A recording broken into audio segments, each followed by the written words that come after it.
Hi guys and girls, my name is Phil. We're here in good spirits ahead of just watching a barnstormer of a barn burner. That's right.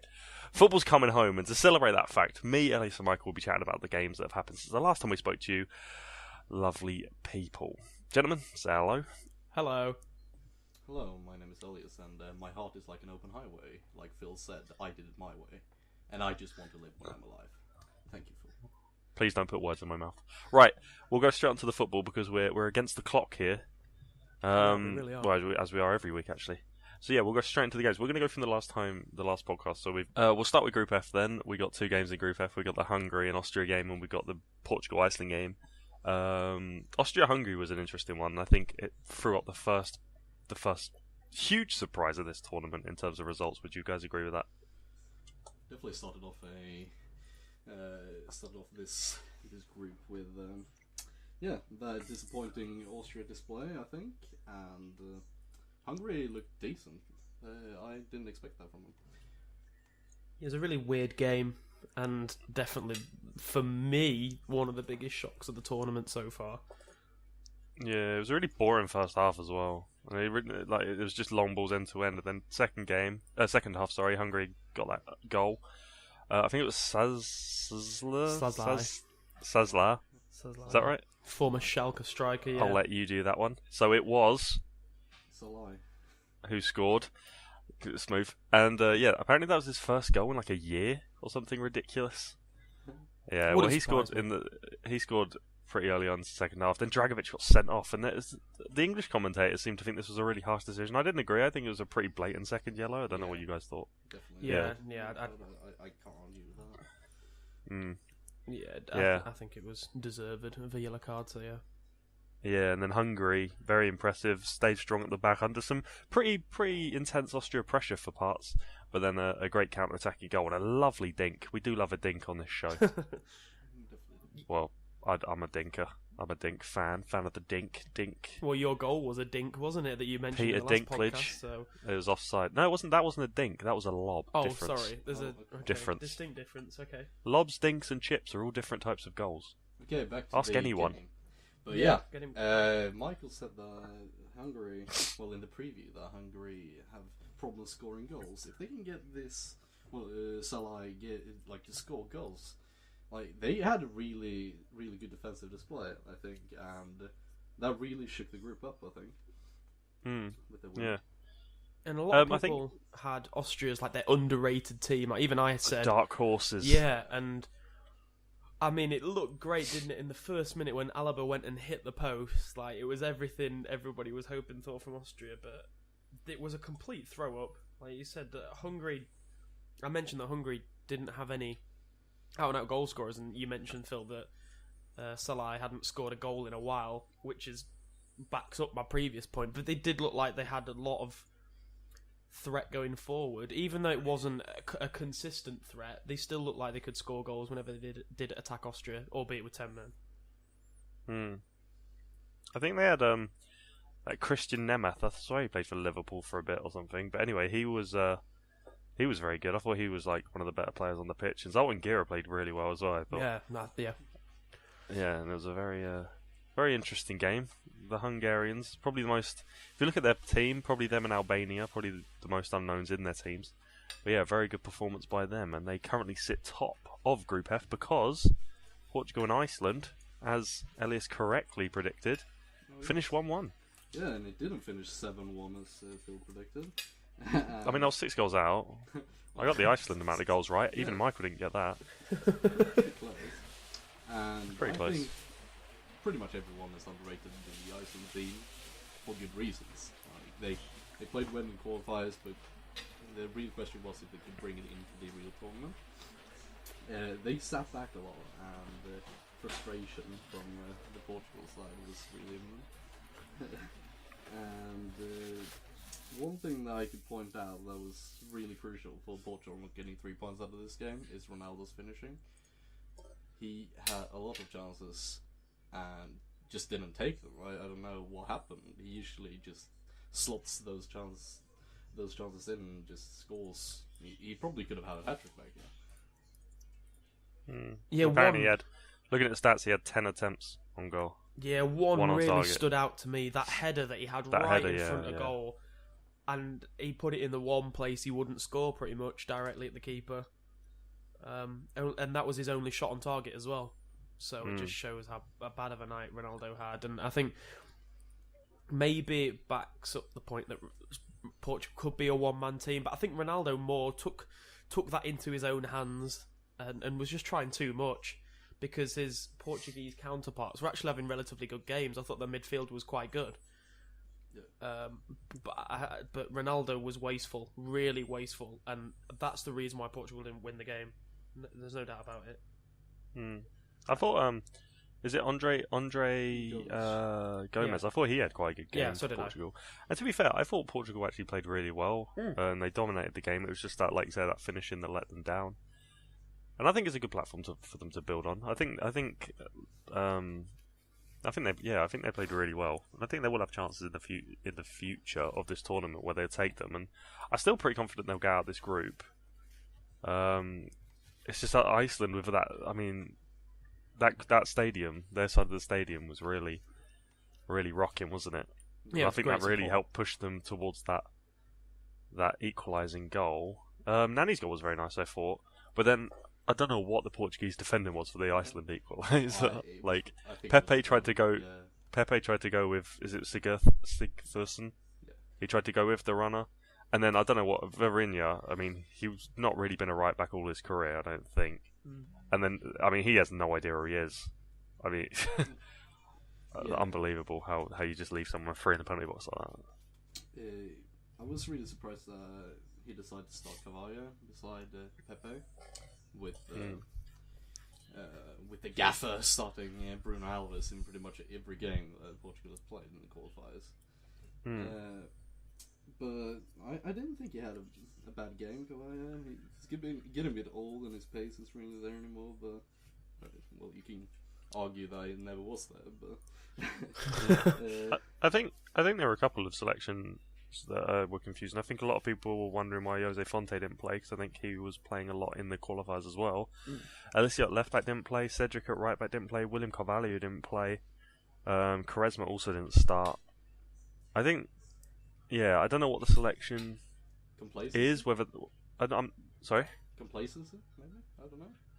I don't know what you think. What you think? He thought he had the game in the bag, so he rested some players. No, that could be one. I think. Yeah, but they obviously have got a big squad there and a lot of players to call on. It'll be interesting to see how they change their team for their next game, Portugal. So I do think they have a good squad, and I think they played quite well. And if they just start taking the chance, if Ronaldo hits form, they do have a chance in this competition of going at least to a semi-final. But of course, it's all about hitting form, and you could say that about so many teams now. Yeah.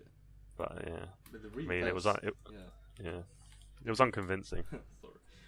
The real test for Portugal now is to bounce back from this, and hopefully they're not too distraught and angered by Iceland's performance. And Ronaldo mentioned that in the post-match interview as well. He thought Iceland won't get anywhere if they play like this, and he was obviously frustrated with the way they played, and like knowing how they wanted to play against Portugal, that like they've succeeded in angering the Portuguese players. Group F definitely shaping up. Well, starting off. A lot of these groups have started off not the way we predicted, but it actually makes it for a very interesting dynamic as the games go on. Speaking of groups that aren't going the way predicted, well, we can't actually. That's the rubbish segue because we're moving on to Group A, and that is pretty much the way predicted. France are top of that group after a very good win against Albania, considering the circumstances.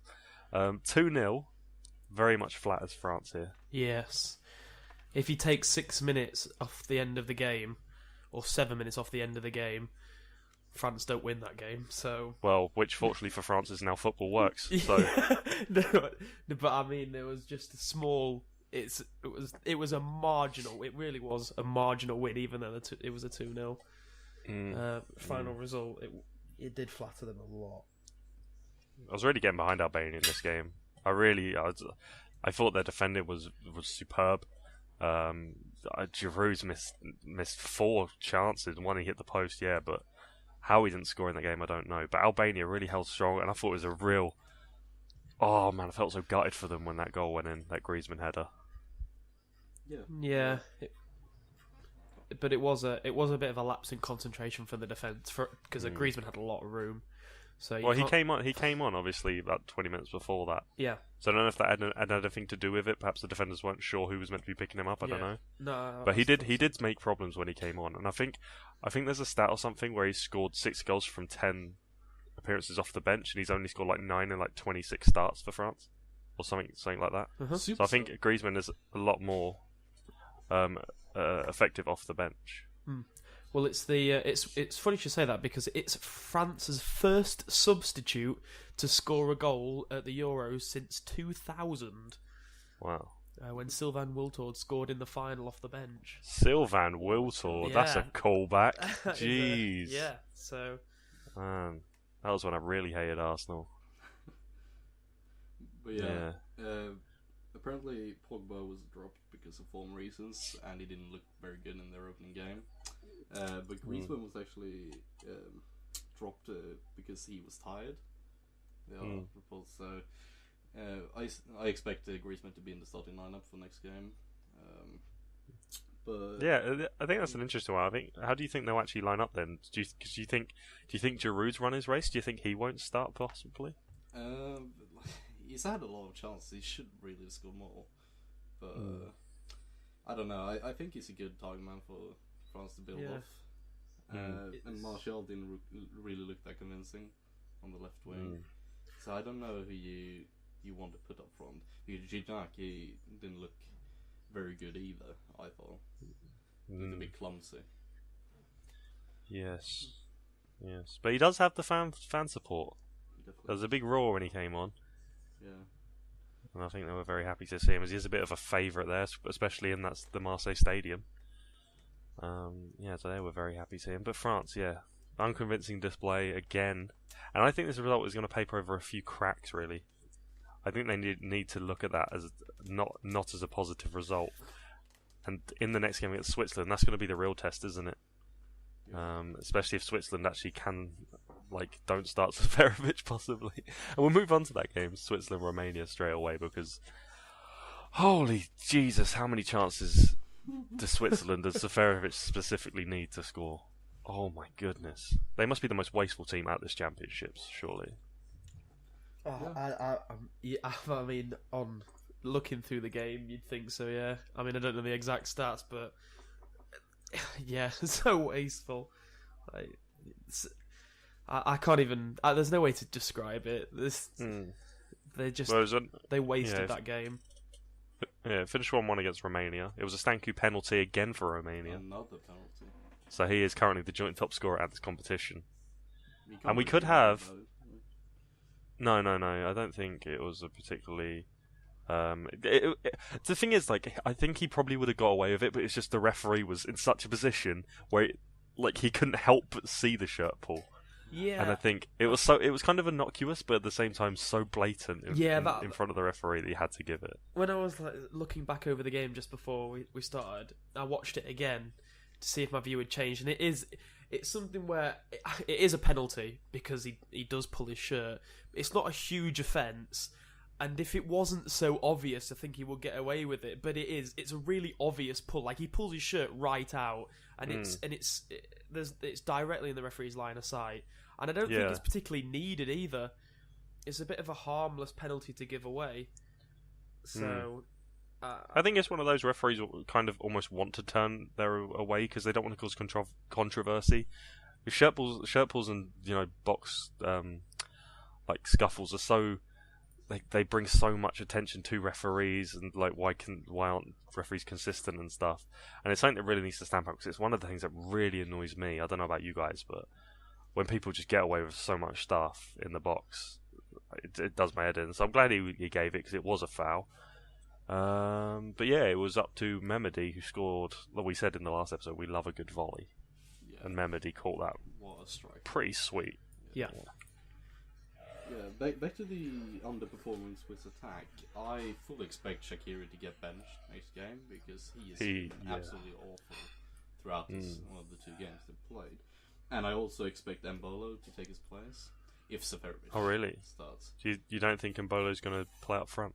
No, he came on instead of Seferovic. I think he came on and played left wing for the first game, the first Switzerland game, and now he came on and played up front.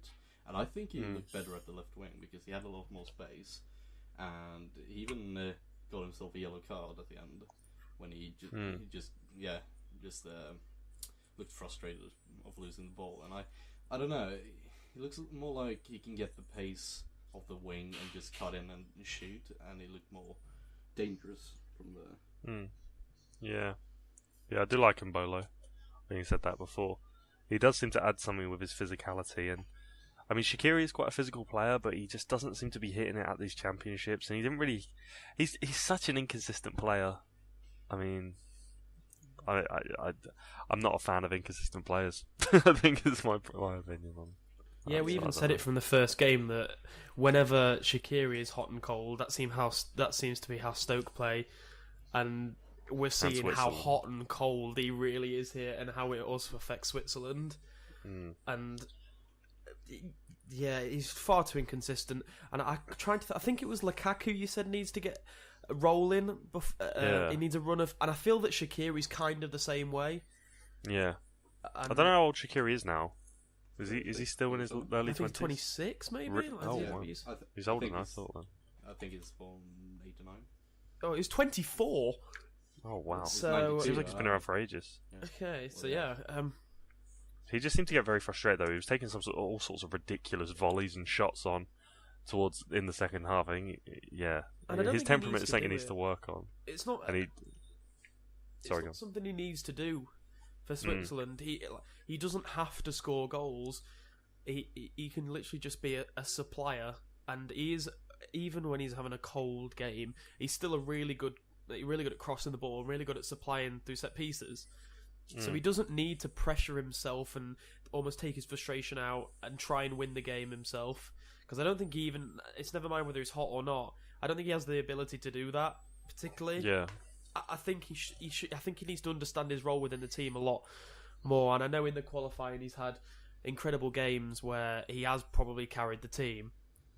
But I think he needs to just understand that it's better to just put a supply into the striker, because I know Seferovic missed numerous chances, like 2 really good chances as well. But the goal will come. It's a matter of time, so he just needs to use his strengths really and his abilities.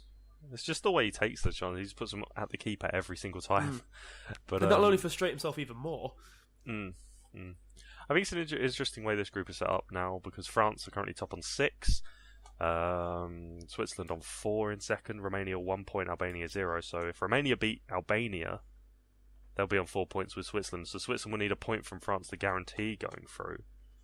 And France, of course, if they get a point, they'll top the group guaranteed. So, a draw maybe on the cards in that one. I don't want to comment. Yeah, it's gonna be a tale of 2 teams. The France-Switzerland game I'm talking about, a tale of 2 teams that we can't really finish. It'd be interesting to see what does come from that game. But I do hope Romania beat Albania, because they've like, even as Albania have impressed me defensively, Romania have impressed me going forward just as much as they have defensively as well. So I think Phil, you called this tournament saying that Romania would actually be pretty solid. Yeah. And people are underestimating them, and I think that's kind of true. And Albania have been unlucky not to get a point, at least in the group as well. So it'd be an interesting last 2 games. Well, yeah, we started this podcast to share my ingenious footballing opinion, so Oh, purely for that reason. Why would you ever doubt it? 7-1 to Portugal. I mean, I did say in the previous show Iceland would be good. As I said they'd be good. I was just going off by saying 7-1. No, I said Iceland to win was 7-1 is what I said. Oh, right. No, don't know what you're hearing. What podcast? I'm taking it down. Right, next game, Group B. Russia are out, pretty much. I don't really know how it works, because people are saying that Russia are out, but if they win, they get 3 points, they can still get through, so I don't really know what's going on there. But everyone seems to be reporting the fact they're out. Oh no, they're on 1 point. Never mind. But the point is, I'm making teams that are on 0 points with 1 game to go seem to be being called out, like they're out. So I don't know if it is because it's head to head or whatever. I don't really know. But the third place rule is like, it's weird. It's getting reported weird. Teams who still have a chance to get 3 points are being said to be out. So I don't know what's going on. I'm really confused. Oh man! I thought you were showing your football genius, and you seem to be confused by a simple table. It's not that. It's the fact that other football journalists. I say that as if I am one, which I am. I've got a badge and everything. Journalist. It's just journalist. Yeah. It's just interesting. So I'm not really sure how it works. Seems to me that teams are getting written off, even though they still have a chance to get through. So I don't know. Maybe I just misunderstand it. I'm so tired. Right, we'll move on to Group B. Russia and Slovakia is the first game we're going to talk about, because that was actually before those games in Group A. Marek Hamšić. What a goal! I mean, come on, what a player! Yeah, It was an alright goal. Oh yeah, it really reminded me of Harry Kane's goal against Arsenal last season. With him cutting in, and from a pretty impossible angle, just swerving it in. But that was probably nicer, I think. Well, it would be, wouldn't it? Yeah, Marek Hamšić. I mean, he bossed this game. He set up the Vice goal, which, I mean, came through some... I'm going to just use the word. From some shambolic defending by Russia. Don't know what happened there. I mean, Russia have really been hit hard by them injuries, and their team just looks so disorganised. I mean, but to be fair, when they actually had to go for it in like the last 50 minutes, they actually looked quite good. Yeah. And like when you look at their team, and like the Zhuba can score goals, Cochrane can score goals, I'm surprised they set up so defensively. It's the same. I mean, maybe maybe it's England. able against maybe it's against England it was justified, but in the Slovakia game, I'm so surprised Russia didn't go for it more. They look so much more comfortable when they're going to lose the game, because they play as if they got nothing to lose. Well, they are, but they play with an attacking spirit, and they play so much better. Not only is it the fact that they look like scoring, but they don't look like they're going to bring any defensive problems on themselves. So it's I definitely agree with. Excuse me, I definitely agree with you in the fact that I think Russia definitely need to, if they're gonna get through this group now somehow, they need to set up more attacking against Wales. Yeah, which will be dangerous, of course, as they showed today against England that they want to just sit back and hit on the counter. But no, about the Russia game, I think they'll be very disappointed if they go out bottom of this group. But Slovakia did impress me. They really did, and I thought they played really well. And that's going to be an interesting game against England, because, of course, both teams need to win that game, really. I think England get away with a draw, but obviously with Slovakia going out, England will want to win that game and top the group. You got any predictions for that game early on? England, Slovakia? Or not really? I don't want to tempt fate. I'll leave it to the impartial Swede to give his account on it. I'll say 1-1. 1-1. Harry Kane on the score sheet, and probably Vice with another scorcher. Oh right, interesting. It's so difficult to judge, because England do continue to play good football. I think even in this game they showed that they definitely still can play that good football we showed against Russia. But Slovakia, I just feel that Slovakia are playing really well, and I don't know whether England can stop that, because there's still defensive errors in England, and there's a couple of players in that Slovakian team that could 100% expose that. Oh yeah, definitely. If England want to win this competition, they're gonna have to win games 2-1, 3-2, because they will not keep a clean sheet in this competition. If they keep a clean sheet in any game in this competition, I will be. I don't even know. I'll be so surprised. I thought you were going to put something against that. Then Yeah. you were going to leave us with an interesting bet. You present the in the mixer show in your boxes would have been a good. I'm not gonna do that, because I said Sturridge was awful, and then he ended up scoring the winner in the England game, which I was very happy about, to be fair, even though I was made to look like a fool. But yeah, we'll move on to that game now. Because although we sound pretty depressed, it's because, well, personally I'm absolutely knackered. After watching that England-Wales game, I've used all my energy on it. and I'm so tired I've now. just come back in from being out to watch the game, and it's lad. it's just it is tiring watching England. Yeah. It sends you through all the emotions in the space of 90 minutes. Man, I had work this morning, so I was up at 5:30. As soon as I got back, I finished work at 2. I ran, sprinted home, and then just got in just in time for the national anthems or whatever. And then I just watched it, and man, I'm so tired.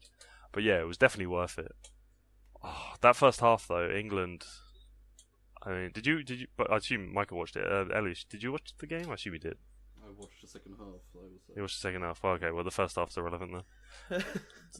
we don't even have to talk about the first half as England fans. I don't. Yeah, it didn't exist. I think the lineup was interesting. He named an unchanged side. Sterling again Justifiable, was poor. I think, though. Yeah, they played well against Russia. But yeah, Sterling again was poor. Kane didn't really get a touch on the ball. I thought Lallana was excellent in the first half. Poor doesn't even describe Sterling for me. I still, He plays for Man City, so I still can't. I can't find the words to say how frustrating it is to watch Sterling. There was a big miss he made in the first, and I know he's people are going to say, well, he was stretching for the ball, and it's a long way ahead of him. He's only small. The ball bounced just before him. It's a £50 million player that's 6 yards in front of goal. The ball could be hit at any pace. I'd expect him to at least hit the target, and he doesn't. I understand that they've got to factor those things in, and it wasn't as easy as maybe it's being made out to be. But he's got to score for me. Yeah. It was a lovely ball, but it was a lovely ball by Kane to put through Lallana, who did really well to find Sterling. Yeah. Yeah, but like you say, I feel bad for him because I feel like, it's bounced really awkwardly. Yeah, but like you say, he's a £50 million footballer. Yeah, exactly. You know, and it's not like he's not in the past done finished chances like that, so he can do it, but he didn't. And I still can't understand his place in the team, really. If he can't finish things like that, 2 has no end product, and a lot of the times, although he made a lot of good runs against Russia, he didn't even make those today. I don't think.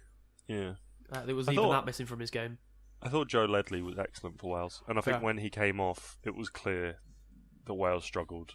Yeah, I said this while I was out. I think Joe Ledley is. I think we mentioned it in the last podcast as well.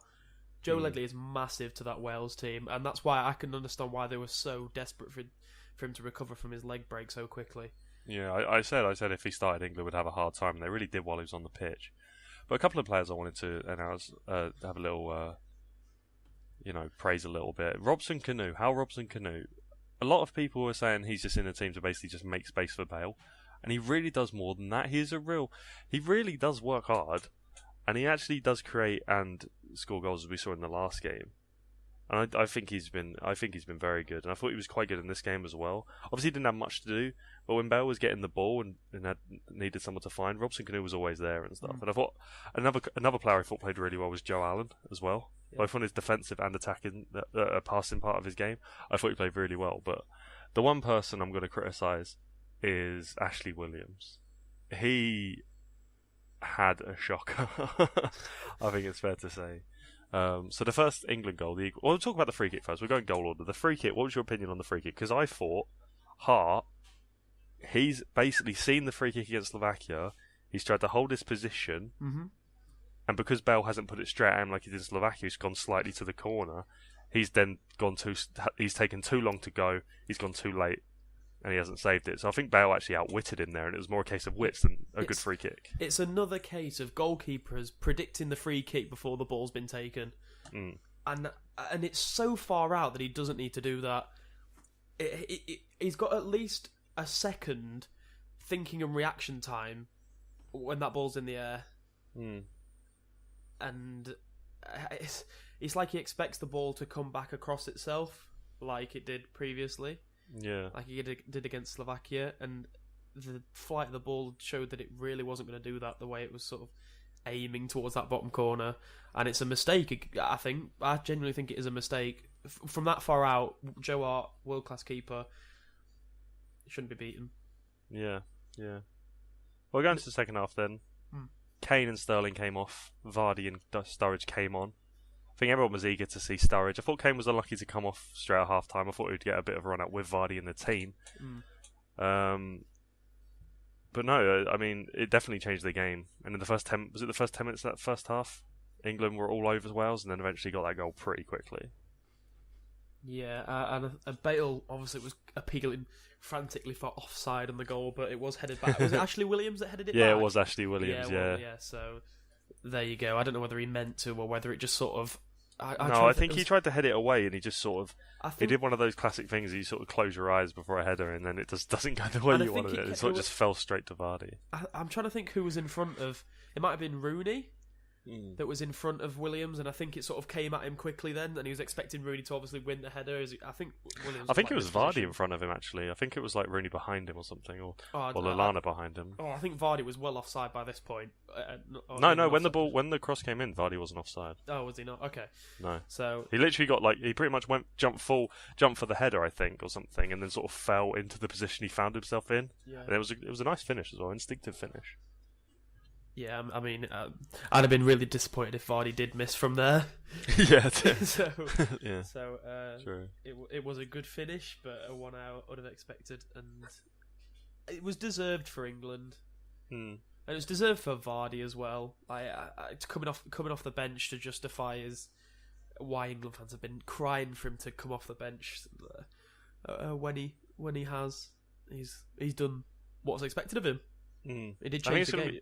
I think it's going to be very interesting how he's used from here on in, whether you're going to start Sturridge and Vardy from the next game, or like Vardy. Vardy strikes me. I'm not so sure about Sturridge. Maybe Sturridge could start, because Sturridge almost played, I thought, on the wing and had like a free role and sort of just around the area. You know, he wasn't really getting into the area much. He was coming short looking for the ball. But I think Vardy is the perfect impact substitute striker. He'll come on with he even came on, you can bring him on at half time if you really need him. And score goals, come on, change the whole dynamic of the game with his movement and obviously his goal scoring touch. But I think the pressure will be on Roy Hodgson to start both of those guys now, and I think he probably will. I'd be very surprised if they both didn't start now, especially as Kane, especially Sterling. Sterling's been awful. Kane hasn't really had a chance. He hasn't really been in the team. It's like I said someone earlier, they were criticising Kane. I said, well, Kane has been on the pitch for this European Championships the same amount of time that Sterling has. So perhaps if Kane was in the team with Vardy, you get the best out of him. But then, I mean, Sturridge did score the winner in this game and probably deserves to start because of that. But I don't know what you think at that point, whether Kane should be dropped as well. See, I think there's 3 debatable changes that England could make. I think Kane could be dropped, but I would like to see him alongside Vardy. I think Sterling has to be dropped for me, and I also Sterling for Vardy, I think, is the obvious one. I think another player that's not having a great tournament or didn't have a great game today was Dele Alli. I thought Dele Alli was quiet in the first game.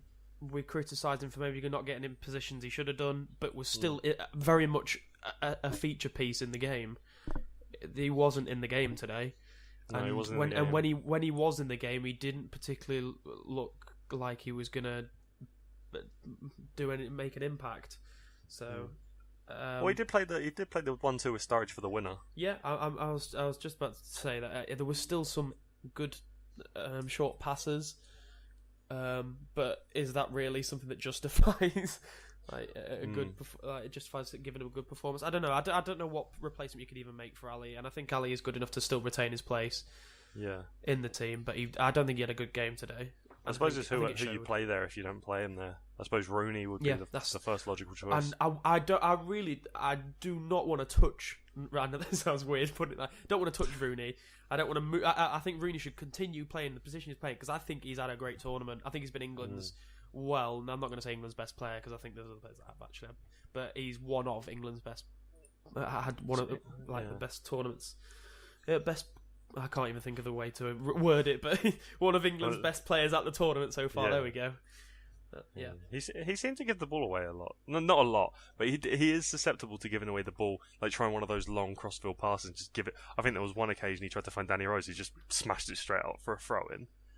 Like, he is susceptible to that, and I think against Russia he got caught a couple of times, and I think he will be punished a little bit against like more efficient teams like Germany and Spain. Yeah. I think England are really going to struggle, against the bigger teams now, because I don't know if like seeing like Sturridge and Vardy come on, they're very good, but Vardy, I don't want to sound like I'm giving him stick because he's had a great season, but he's quite a one-dimensional striker, if you see what I mean. Yeah. He's got one sort of game plan, and that's sort of it with him. But then you can't knock him because he scores goals. So I don't know. I think that's why I think he's a great plan B. Like, he's a great player to bring on. But to play a full 90 minutes, I'm not sure that's going to be best for England in the future. But we'll see. Roy Hodgson obviously knows his best team now. I think after that performance, he knows who he can trust, the players he can trust. The back four is questionable. I think the fullbacks are pretty set. I think they played very well. Yeah, I would say that was my rivals for Rooney as England's best players at the tournament. Both fullbacks. The centre backs are a bit shaky, but who else can you play there? Yeah, there's no. And Dyer's pretty set in that position. I think Roy Hodgson knows his team. I just don't think we necessarily agree with it. Yeah. But yeah, I mean, I don't know. Do you want to add anything, Elias, to the game? I want to end this with you've been praising a lot of players, and I just want to praise Roy Hodgson for actually just bringing out the same team that played against Russia, as you've mentioned, because they were really good, and I think they were decent today as well, from what I saw. And I also want to give him praise for actually having the balls to bring Kane off, like just after half time, and. It was at half time. Yeah, at half time. Yeah. Of course. And I just think that he's done a really good job with the subs this tournament. Like two of the three players that got subbed on scored. That's a good subs. You can't really blame the only thing you can blame him for a bit is not starting the players who scored. But you can't really say that before a game, and you can't really say that after a game because of hindsight. But I think he's got unneeded criticism that I think England fans are used to. I don't know. How can you say what's a good word for it? They just very fickle. Yeah, fickle and impatient. Something like that. Yeah, and I just think you should have a lot of praise for actually making those subs immediately and not waiting until the 85th minute to bring two goal scorers on. I'm a huge fan of Hodgson, to be fair. I think he's got some unnecessary stick. Obviously he's been around a lot of club football, especially like in England. I think a lot of those I think a lot of the fans of those clubs, especially Liverpool, I see Liverpool fans giving him a lot of stick because of his time there. I think some of it's unwarranted because I think what he's done with England has actually been quite positive for the most part, and you can see we're playing much better football under him now. He's been in charge for this is his third tournament, and we're looking much better. And I think if we go out, say in the last 16 or quarterfinals, I think it would be right from the FA to stick with Hodgson, and I think it would be kind of harsh for him to go and get kicked out, because if they sack Hodgson after this tournament, let's be theoretical here. If they sack him, who do you bring in? There's no one. Alan Pardew. I've got half of mine to end the podcast after that comment.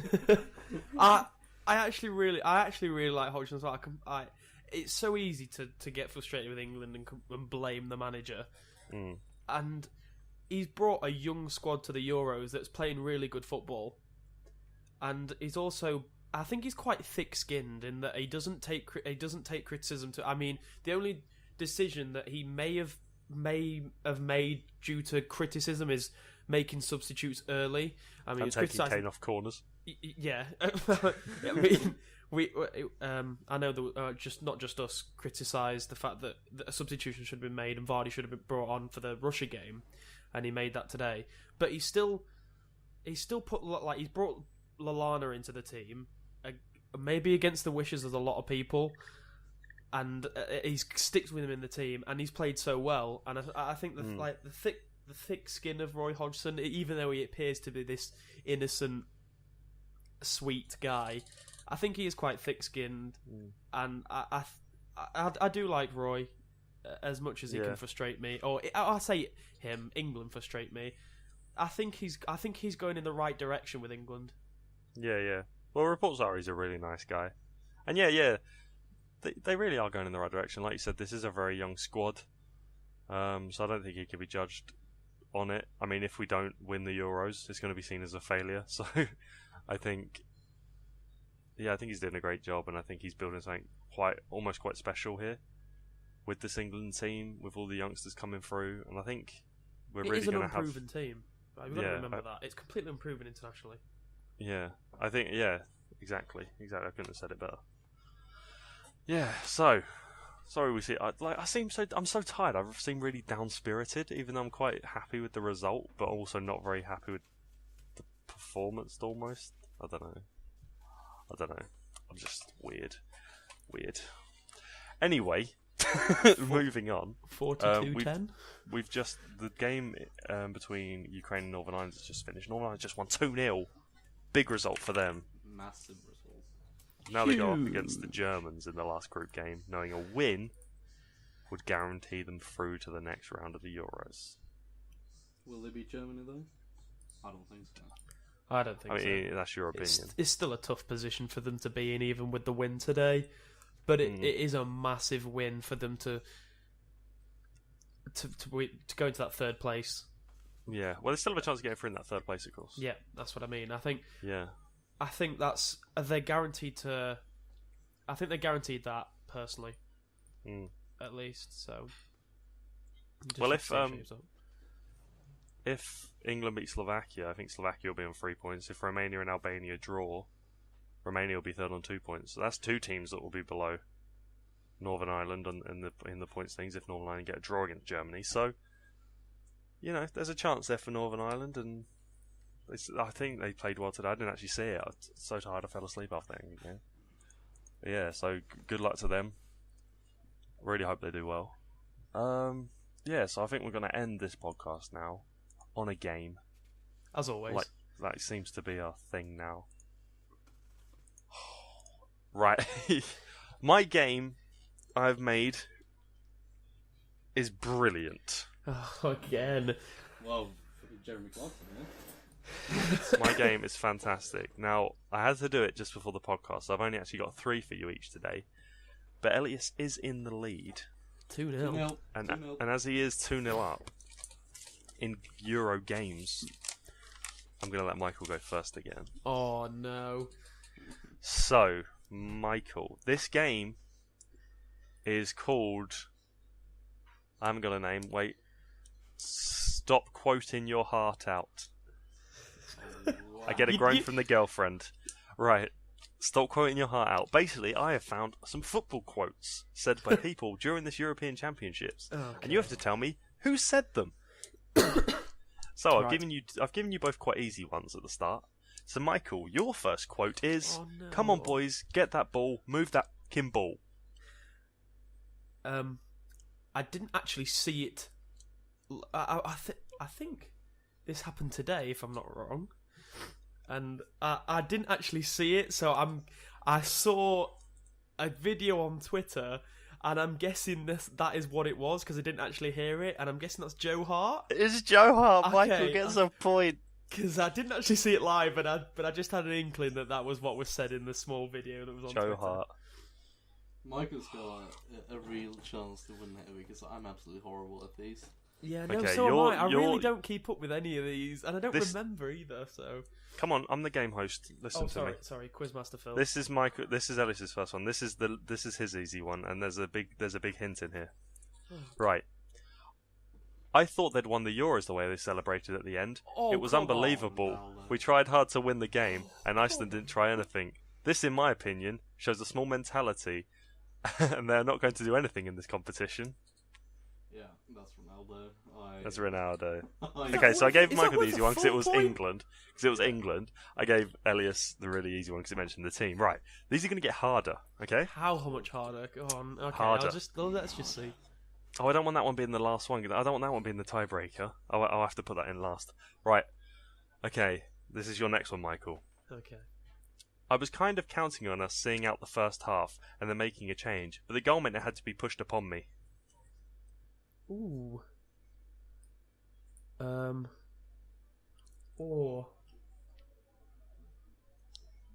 it's tough.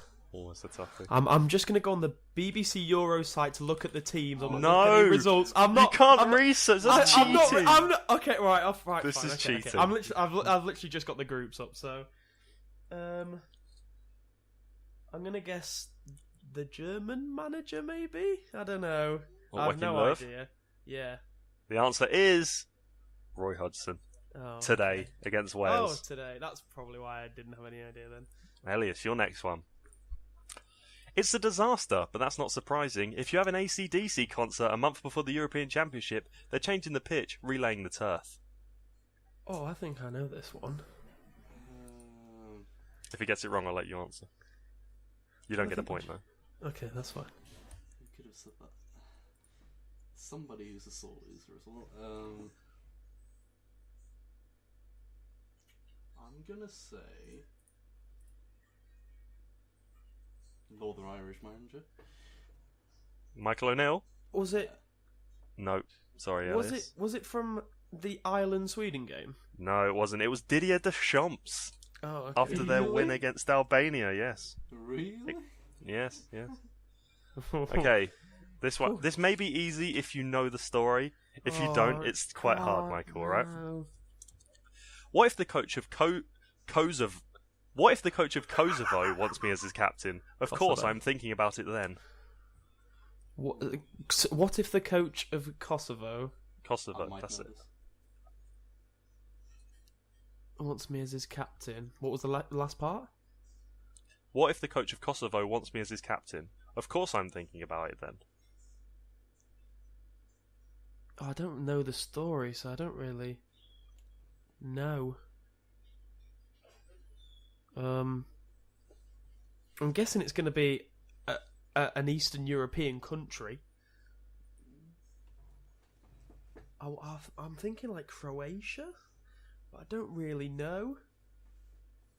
I'm going to go with Dario. Is it Dario Serna? I think that's his No, first it's not name. Darius Sano. Ellis, you got any suggestions? It's one of the Chaka brothers. Is it? No, it isn't. Nope.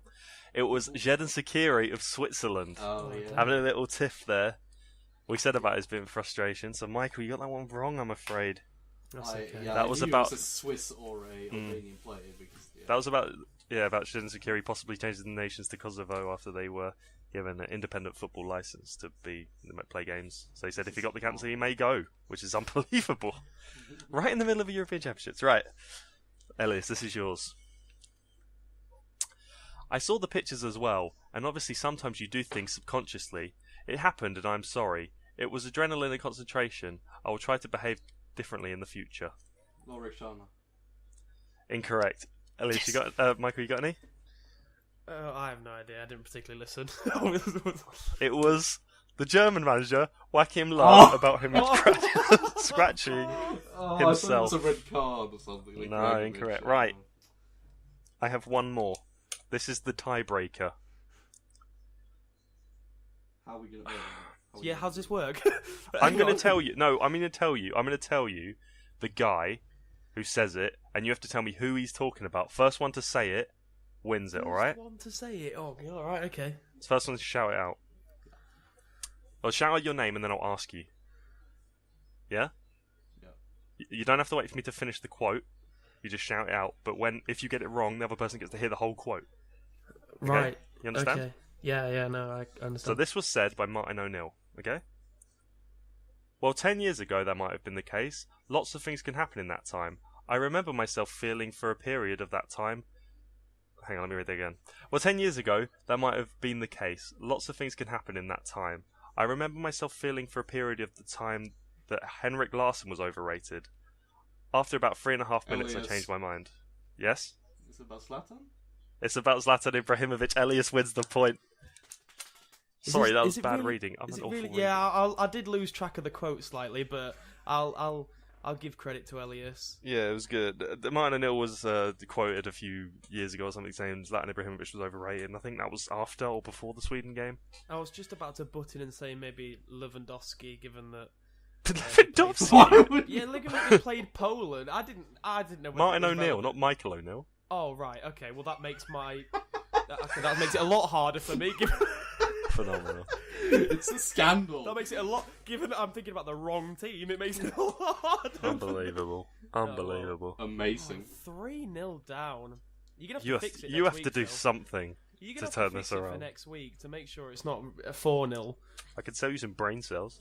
We could switch. Maybe I can tag you in or something. Tag me I don't in? know.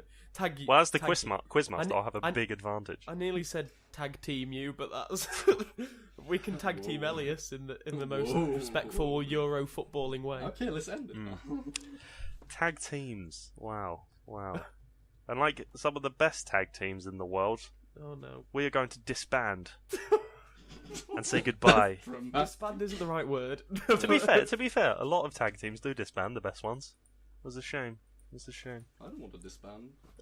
No, hang on. This sounds like we're ending a podcast here, as in We are ending a permanently. podcast.